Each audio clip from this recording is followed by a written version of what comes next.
After 14 years, the time has finally arrived for an all-new Toyota LandCruiser. The car behind me is the 300 series. It's been camouflaged and it's one of 6 prototypes that's been tested in Australia over the last 7 years.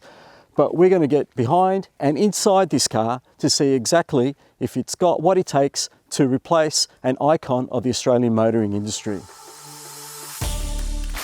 So, why am I standing next to a disguised 300 series prototype when we all know what the big new LandCruiser already looks like?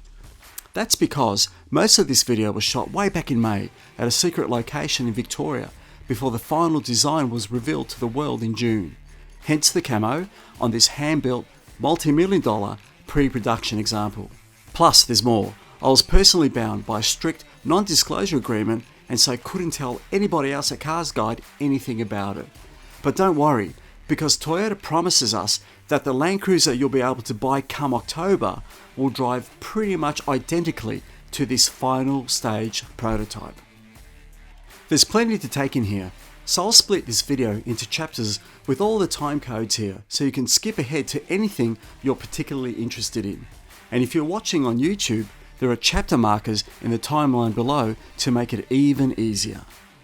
And if you want to read the whole review, don't forget to go to www.carsguide.com.au, or if you're watching this on YouTube, please don't forget to click on subscribe.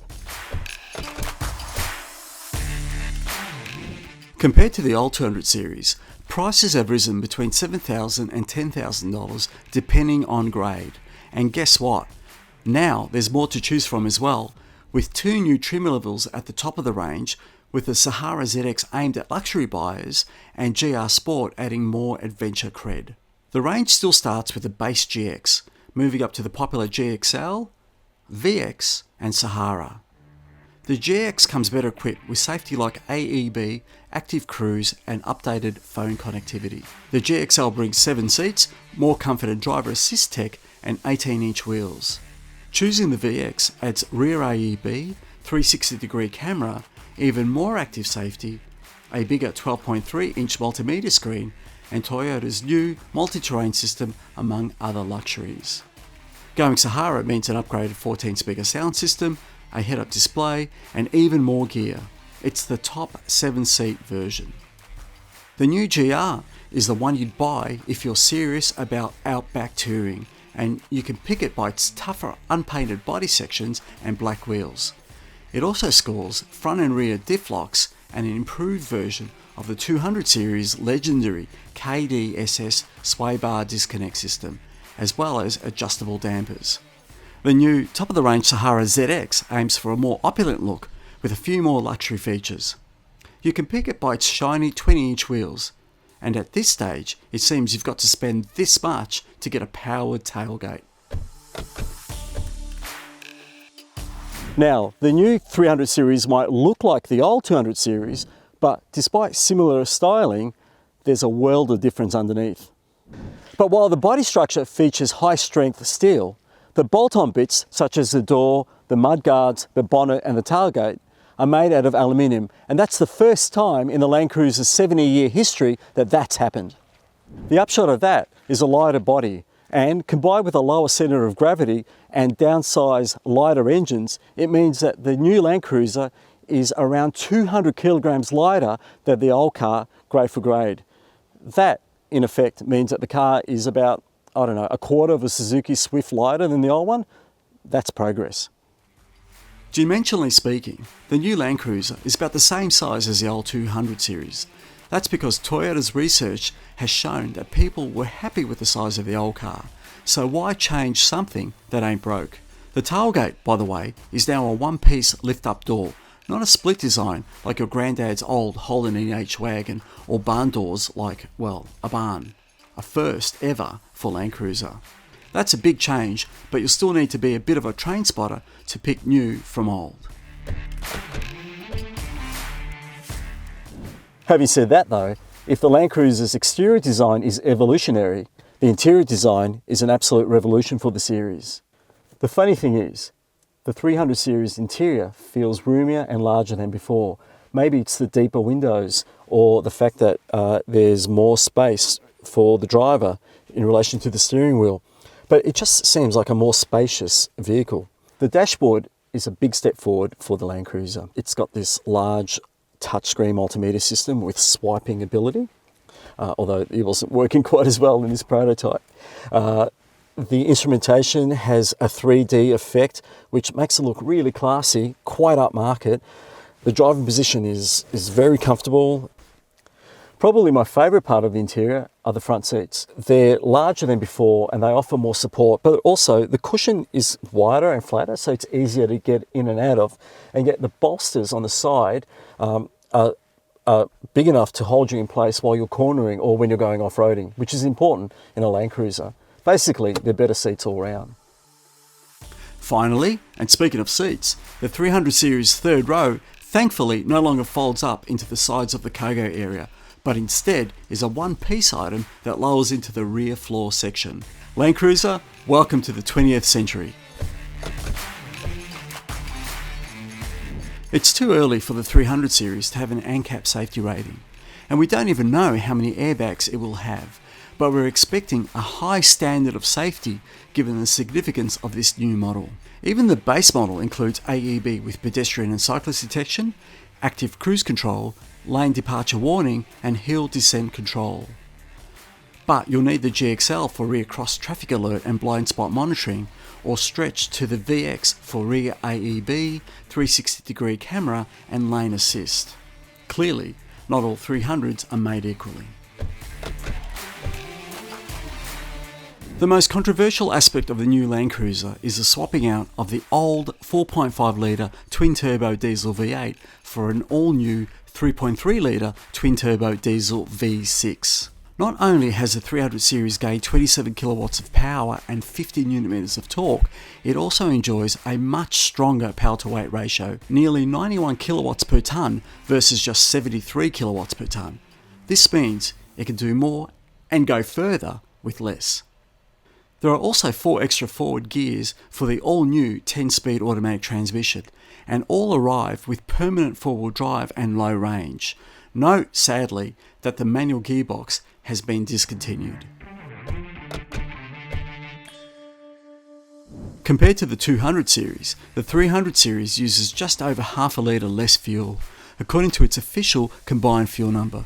It's down to 8.9 litres per 100 kilometres, which is hardly night and day stuff. Toyota says the more fuel efficient and smaller engine means it can fit a smaller fuel tank. This means there is a theoretical range of 1,236 kilometres between fills.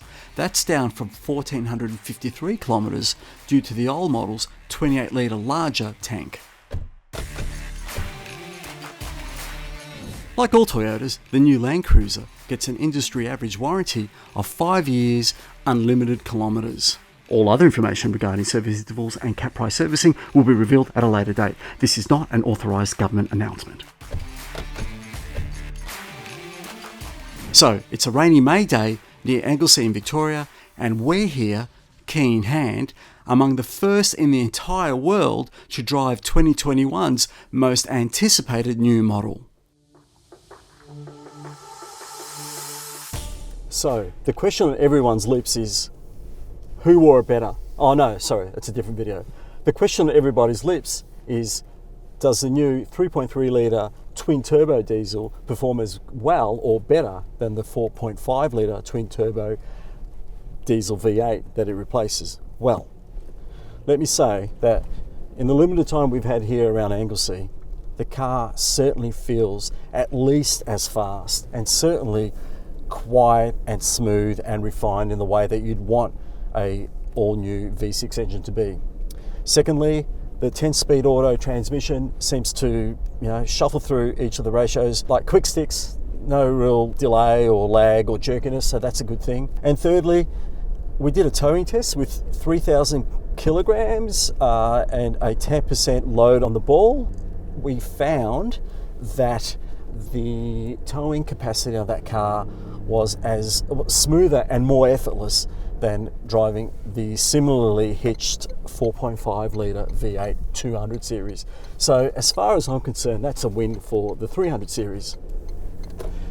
Probably the only thing that I'm a little bit disappointed in is that it doesn't quite have the V8 snarl, that kind of diesely, grunty snarl that the 200 series has.